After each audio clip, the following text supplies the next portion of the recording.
Hello and welcome to Spotlight Series, brought to you by YWCA Spokane.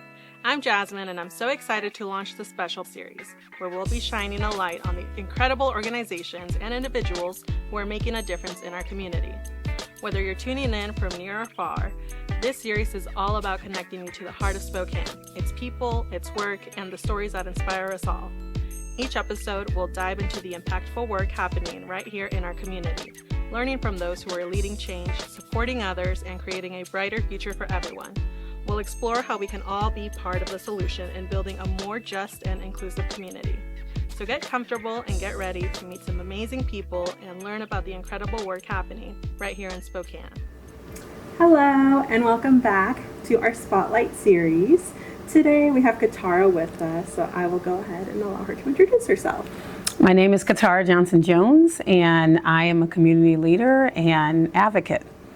Well, thank you so much for being here today, Kitara. I'm really glad that we're able to sit down and get to know each other, but I would love to know about you, the work that you do, and what inspires you to do it.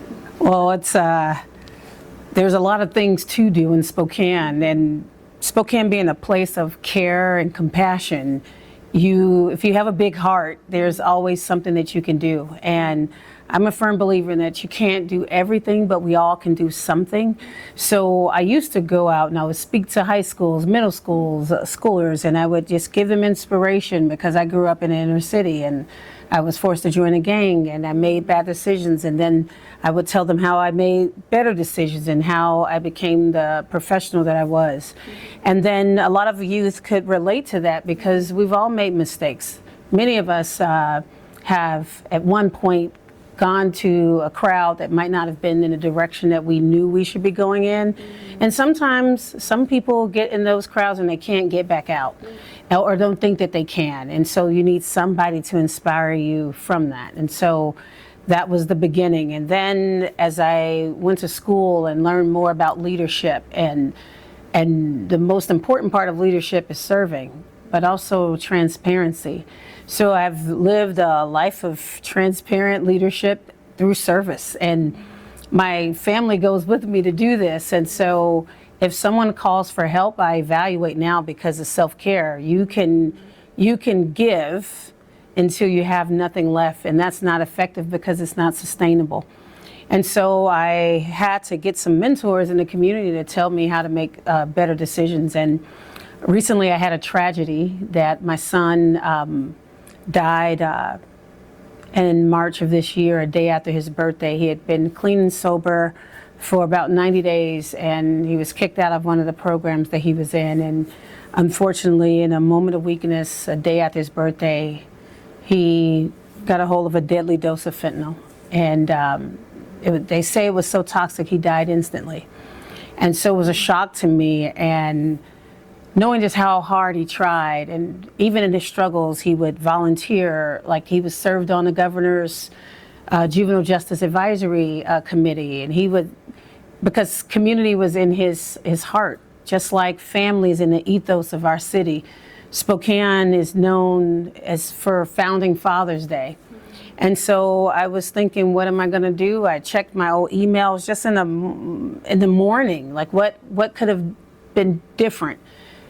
But Gabriel, when he passed away, his celebration of life, there were hundreds of people there, and all I could think was, what if half of the room was there when Gabriel was living? What if a quarter of that room was available when Gabriel was living? Would he still be here? There was challenges that he faced all along the healthcare system. And what I'm learning now is that how fragmented our healthcare system is, and the stigma that comes with using illegal substances and fentanyl specifically. We lost over 300 people to fentanyl, 278 to fentanyl specifically, but the combined drug with fentanyl, 300 plus people. And I was so confused. How is our community okay with this? So I didn't start an organization. It kind of was a tragic moment that turned into a movement, because I spoke to the mothers, I spoke to the fathers, I spoke to the heart of siblings who had lost, that were suffering in shame, that wouldn't tell anybody that their child died of fentanyl or their loved one died of fentanyl. And I think being transparent as a leader, other mothers, other family members came, and I just thought, what would happen if we got together and we learned? So over the last, we came up with Gabriel's challenge, 36 days of shutting down to show up and shifting the culture. So you shut down, everybody in Spokane County, shut down your cell phones for 2.5 hours, and then show up in community. So whether it's, and get involved in a face-to-face interaction. And this is something we can all do. We often punish pain, or people say accountability, but it's a yes and. It's accountability and empathy and support and engagement.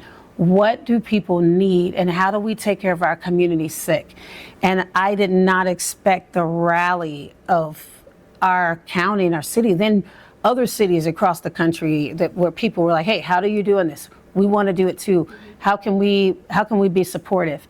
And because so many people can relate to it, and it doesn't discriminate on income, it doesn't discriminate on race. It is literally affecting so many different households, and it's something that our community has been disconnected. Our country has been disconnected. But I think we're in a critical moment that people want the togetherness. We have leaders doing great things, but they're doing it in a vacuum. They're making mappings. The county had one, the city had a map, nonprofits had maps. And I was like, have we talked to each other? Because I'm pretty sure all that time could be spent on delivery or expanding upon what we're doing, getting to know people and their story. And I challenge people to go talk to your neighbor, go spend extra time with your kids. And I've bumped into people who are taking the challenge, and how and they were telling me their kids were like, my parents put their phone down, because parents are addicted to their phones too. And the school superintendent says, Kitara, parents will give their kids organic milk. They'll take the dyes out of food, but then they'll hand their kid a phone full of poison, songs, music that glamorize drug use. And the kids are on the web with no filter, no screening for hours and hours and hours. I'm not saying that technology is bad. I'm just saying what happens when we engage in real life. What happens when we move upstream? What happens? The research shows that if you're rejected or excluded, that it lights up the same area of the brain as physical pain, because we're hardwired to connect. That's what people are, have relationship.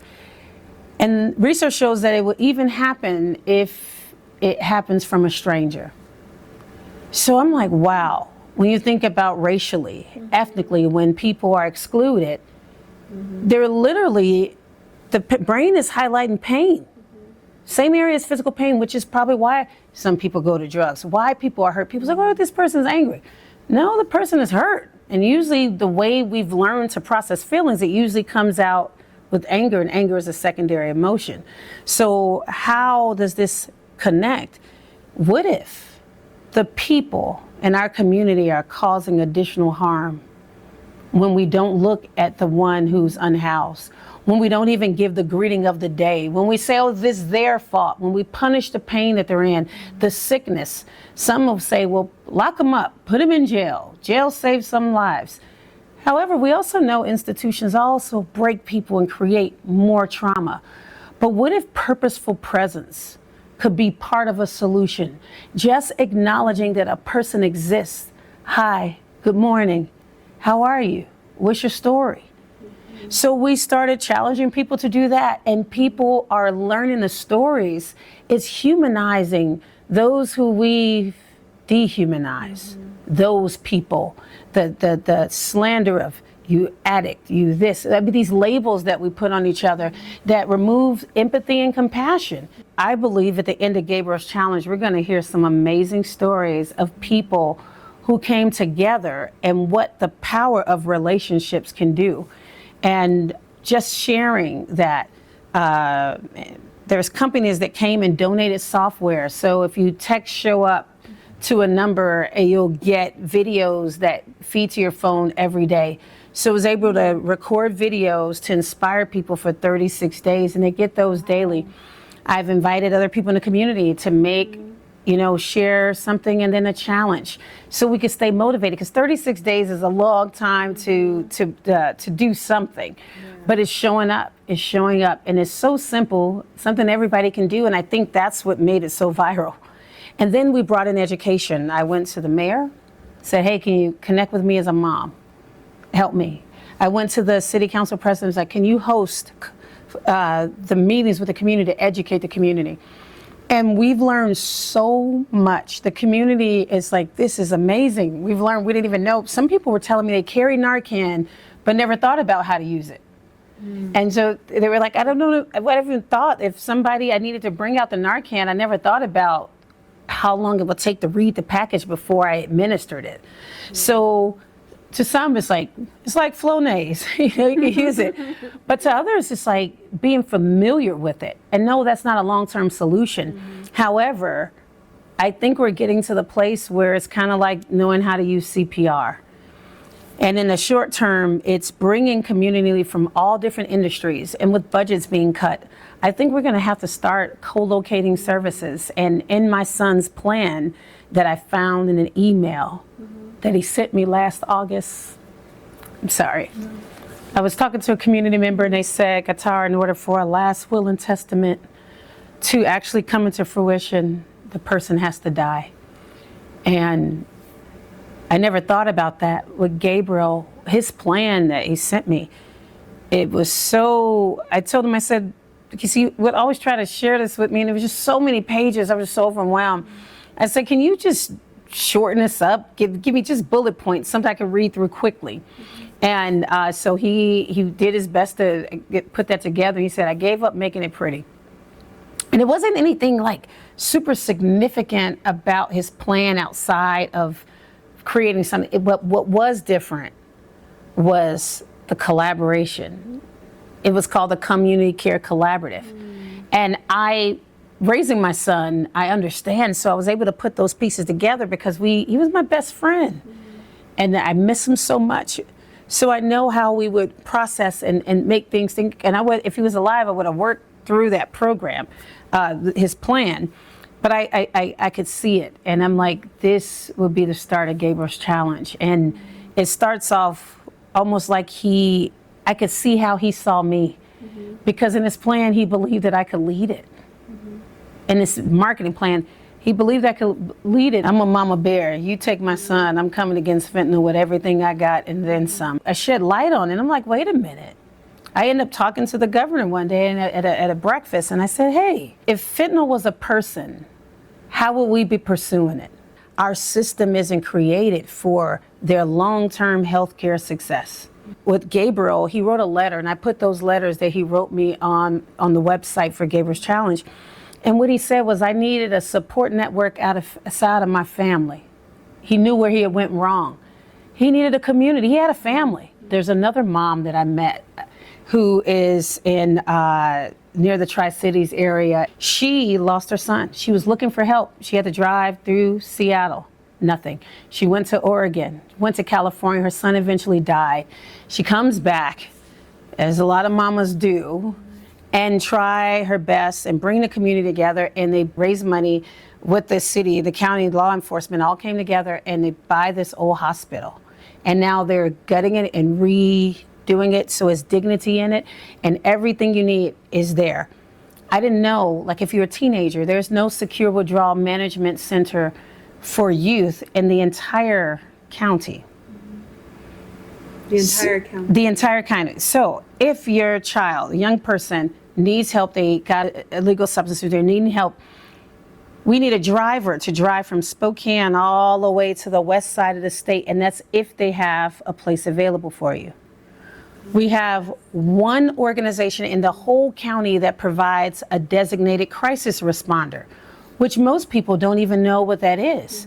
So you can get involuntary treatment, so your family initiated, but you have to have a designated crisis responder. So you have to, one, know they exist, which most people don't. And then you have to get them to come out to your house or wherever that person is to make an assessment. So now you have to find them on the street. You get what I'm saying? So it's a broken system. And then there is a group that the healthcare system itself is, I have an advanced degree. I'm a C-suite leader in my day job at a nonprofit. One of our county sheriff, he called me one day because he found that my son was on drugs and his daughter was. He said, Kitara, I didn't even know where to start. I said, I still don't know where to start. I was learning from him being in an emergency room on what to do, to how to support him, because I didn't understand fentanyl. I didn't know what it was. I didn't know what it does to the brain, rewires the entire brain. This is why they haven't been able to really fully use a one-size-fits-all model, because fentanyl is something new. Law enforcement, different people, doctors, like this is nothing that we've ever dealt with before. It's like guerrilla warfare. So each person is affected differently by it. You don't know the last time. So it's how do we simplify the system? Where the county has a department and it has 3 staff for the whole county. So that's an average of 1 person per 184,000 people. That isn't sustainable. And then you have, so there's so many different parts. So we've learned a lot, because you can't find a solution if you don't know the problem. And you can't fight an enemy that you don't know anything about. These Tuesday nights that have been co-facilitating with the city council president and bringing in different healthcare leaders and the expert and the elected officials that led bills on the other side of the state, they were coming and sharing with us. So now we have an understanding, because there were myths out there. A myth that if you go and talk to a person, you're near them, or a law enforcement person would die. That was not true. It was a false statement. That didn't happen. There's no national report of any law enforcement officer that died from secondhand fentanyl. I was blown away because I thought it was real. I was told that if you're around somebody, you just touch a pill or you touch powder or anything, you'll die. That's a myth too. That's not a thing. I think a lot of people think the skin absorbs it, and that's how you get it in your system. And it's like, no, that's not it. And so then, we're learning so much. We even learned how to administer naloxone, but I also found that there's a shot, I forgot how to say it, but there's 2 shots, one for 30 days and one for 90-day blocker shot that would cut that craving. But a lot of people aren't offering it. And I hear the reason behind not offering it might be expensive. We had a speaker, psychiatrist from Providence, come and talk this last Tuesday. And as she's sharing this, some people are like, wait, what? There's a shot for that? But the drug has to be out of your system for 7 to, I think, 11 days or so. Well, the hospital only holds people for a day or 24, 48 hours. Maybe the longest stay, probably like 5. But what if they held a little bit longer and then administered the shot? But I think it's also challenging, because if they do, the tolerance that people have with certain drugs is no longer there, so they end up overdosing if they do relapse. So yeah, it's really complicated, but I don't think that it has to remain that way. And I think that I'm committed.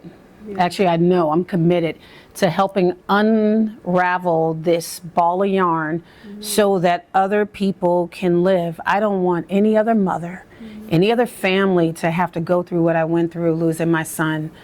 How do we fix it? But I'm not giving up, and I'm asking the right questions. The community is showing up, asking the right questions, and we're inviting the insurance commission, someone from the insurance commission to come out and be a part of this, and also somebody from the healthcare payers, because they're saying those are challenges too.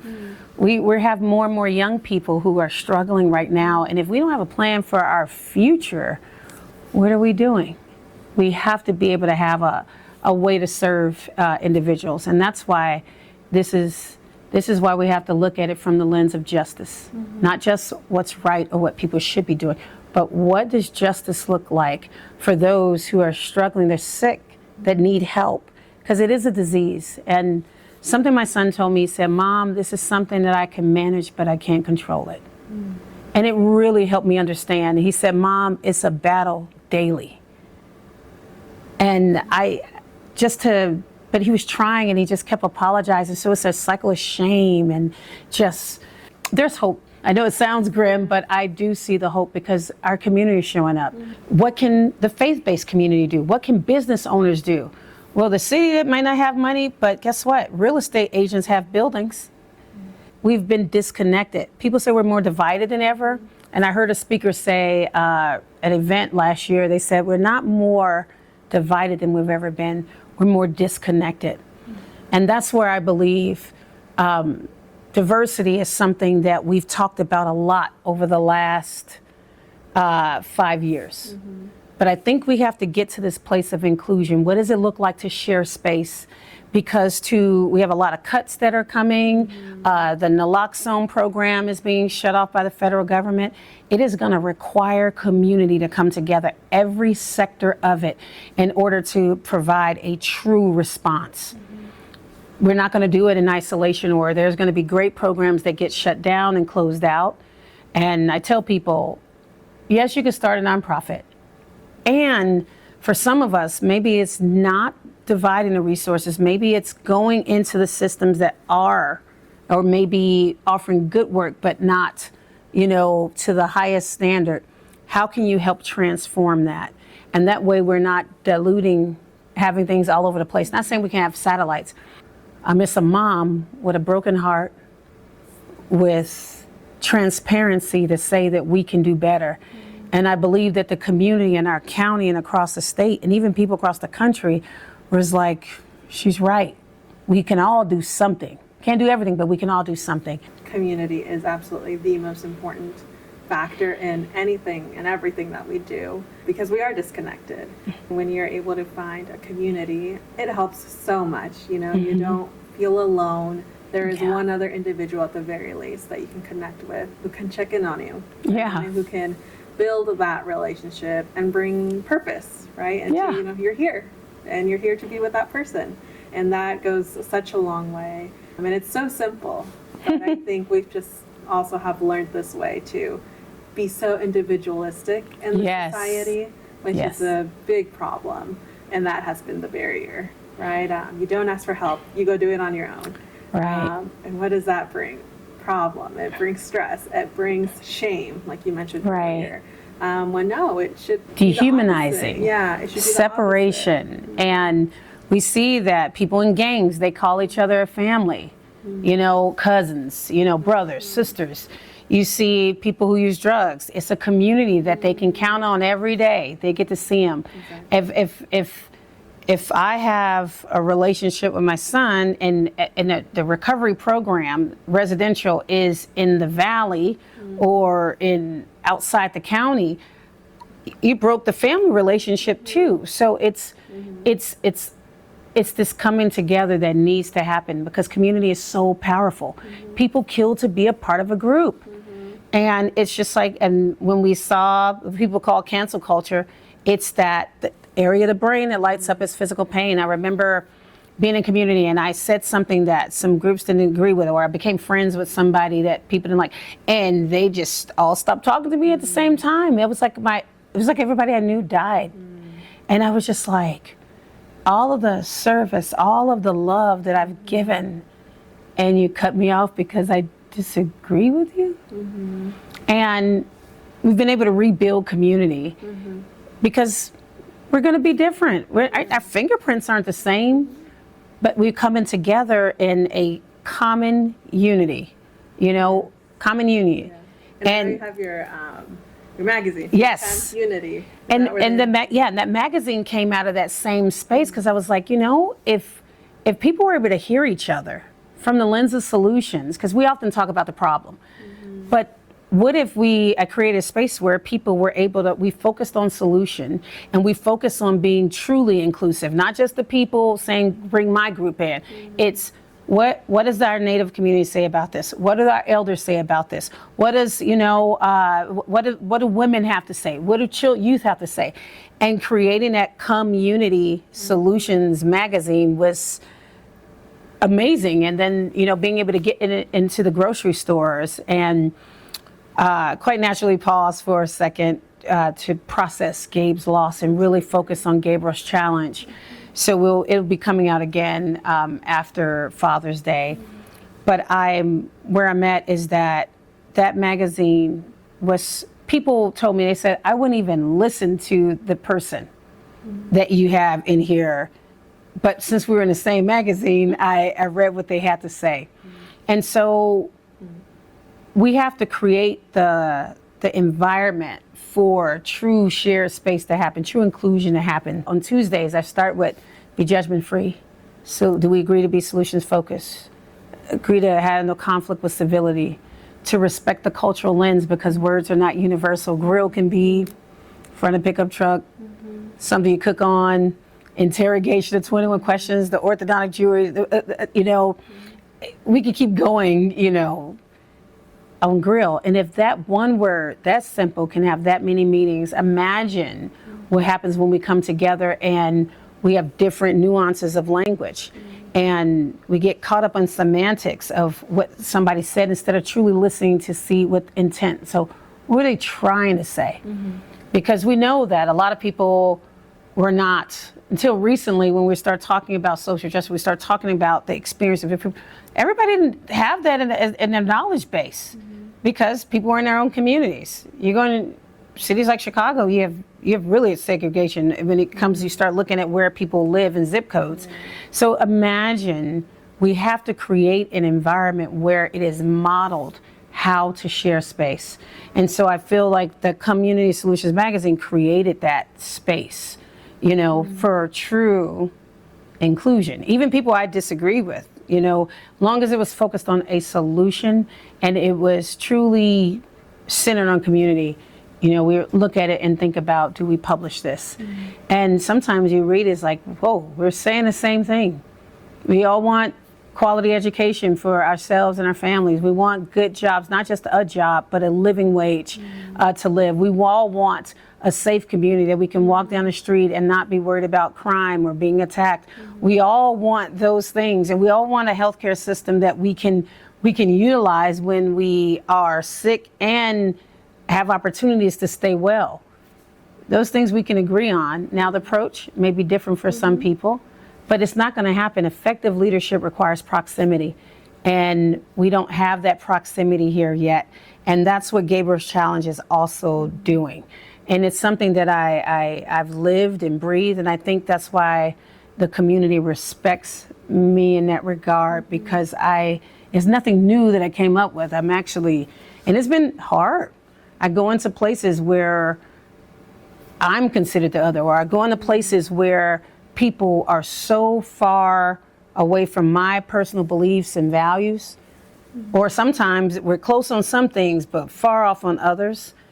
But it's given me the practice to be able to truly listen to our community members because we're all a part of it. There's this book that was mentioned to me, Belonging Without Othering, how, even if somebody is completely different of mentality, decisions, their approach to things, you do have something in common, right? And I really love that you mentioned you want a safe neighborhood, you want great jobs, right? With great benefits and all of these things. So it is about, that solution, how do we get to that solution, and compromise maybe between how to get there, the approach to it. Yeah, so I think it's a yes and, not a either or. Exactly, like you mentioned earlier. I think it's wonderful that the work that you're doing. Thank you. I'm sure you've found lots of different communities where to connect with, which is beautiful. Yeah, it can be uncomfortable for some people. Oh, well, if I show up, there's that sense of I'm not going to belong, or nobody's going to talk to me. But just show up, and you'd be surprised. I think. Right. I have surprised myself with the spaces I've gone into, and wow, I talked to like 3 people, and I told one of them I'll see you at the next event, and I did see them at the next event. And it's just you start off small, you start off maybe a little scared, and that's okay. It keeps showing up. Exactly. It gets easier and easier. Yes. I met with somebody today about going, talking to those that, are maybe have addictions or maybe unhoused. And she was like, I don't want to come across with a power differential. I don't want to get out with my coffee cup and try to talk to somebody. And I just told her, I was like, don't overthink it. Just say hi. It can be healing. Again, society has taught us you have to show up and you have to do this and you have to be the best and you have to do it amazingly imperfect the first time, right? And that's fear. Yeah, it is fear, and it's not going to happen. Nobody does it that way. Right. Yeah, and that's So It's a great, false because we learn burden. together too. We learn Yes. together along the process. I'd love to know any favorite Spokane spots that you like to go to. Food, stores. Wiley's is my favorite by far. It's not just the food, it's his heart. And you can tell when a person cooks with their heart because you can taste it. And I'll say that the place that I love being, honestly, is when you drive next to the VA hospital, it's this, you can see the river.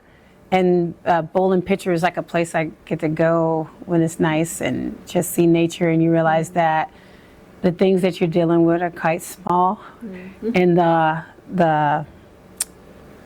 in the grand scheme of life in the world.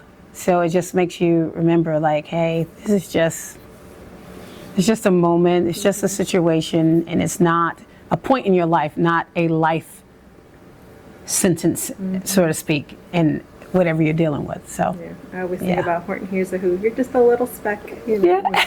And it's so true. So yeah, that's a lot of worries go away with that mentality. one face-to-face meaningful activity each day, and I think that it's going to really change the trajectory of communities, because it happens one family at a time, one person at a time, one connection at a time. We need to get back to peopling.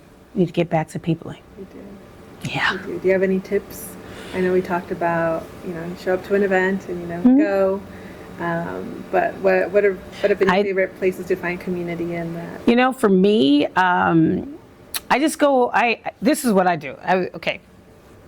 You might have to cut a lot of stuff to do this, but this is how I do it. And I was taught this. What is the thing that you're most passionate about? Don't Google it. The one problem in the world that you want to fix, the one thing in the community you want to fix. And once you figure that out, then do research. But research both sides of the issue, the pros and the cons of it. Meet with a person who's done it before or is doing it, so you can hear the challenges from them. You don't have to make the mistakes yourself. Learn from others' mistakes. And then I say, get a mentor. Find somebody you can connect to that walk the mile in shoes that can just give you some, advice. And then if you're starting something new, know that it's always going to take longer than you expect it to take. And know there's always going to cost more money than you have. And so a simple thing for that I tell people is never give up. But if you find the thing you're most passionate about, find out what's happening in the community around that, and then show up. Because they always need volunteers. There's so many events and things happening. It'll be so successful. I know for me, I go out Juneteenth, celebrate Juneteenth. There's like 20 Juneteenth events, and each one of them had like 100, 15, 50. If all of them got together and made one Juneteenth event, it would be a huge success. But everybody wants to lead the thing. So it's just like, it's okay to follow. And it's okay to support. And if we can get that in our head and share space, share the mic. Just because you have a platform doesn't mean just keep it all. Just let people hear other people. And I think that you do that to find your passion, and then you activate and show up in those spaces. So for me, it's veterans. For me, it's sharing space. So I'm going to be places where conversations like this are happening, but at an executive system level. I like being at the table to talk to executives, because I grew up in the inner city of Chicago. I was stabbed, my artery was severed, my hand was broken with a bat by male street gang members. I had to learn to write with my left hand.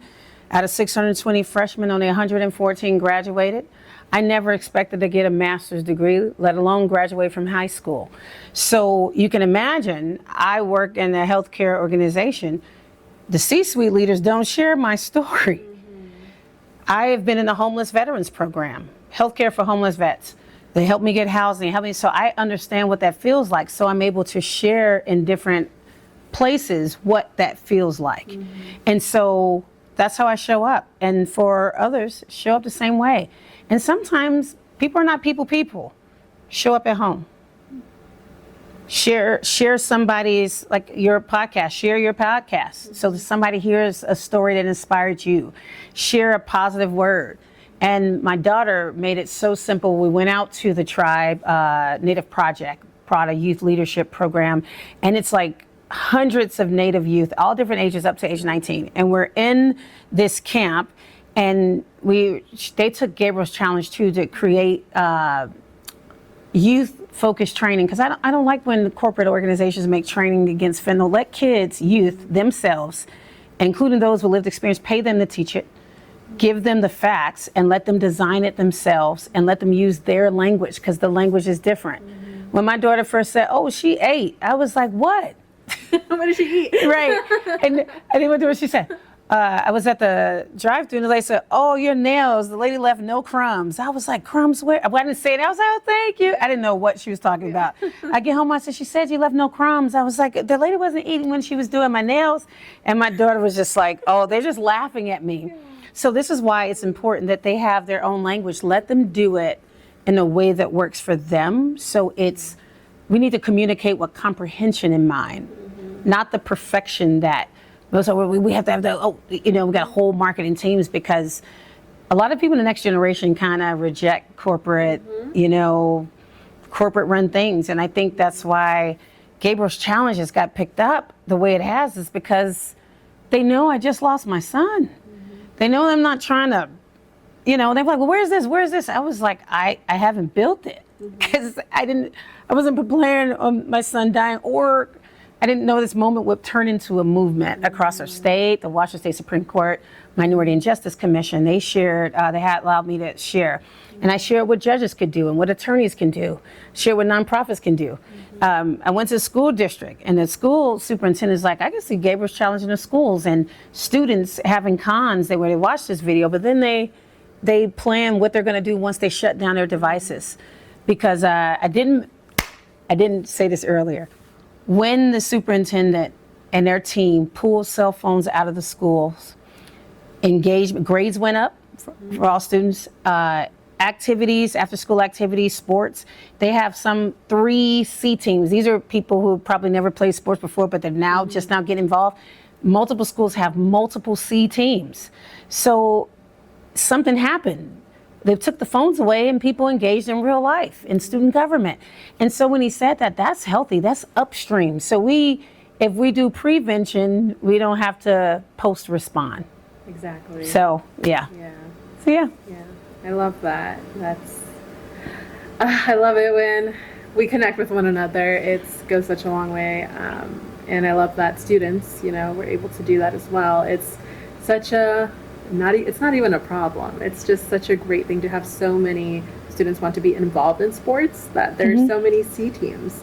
That's a dream, if they're busy doing this extracurricular activity, then they're not out possibly making a bad decision. Right, because most crime, or when kids get in trouble, is usually between 3 and 7 p.m. That's the time when the parents are getting from work and headed home, and they're bored, and they're on the phone, and they've taken some crazy challenge that might even cost them their life. Yeah. And when my daughter went to finish that story, when my daughter and I went to Native Project to tell about Gabriel's challenge, my daughter's challenge was to youth, 2 minutes, tell somebody how you really feel.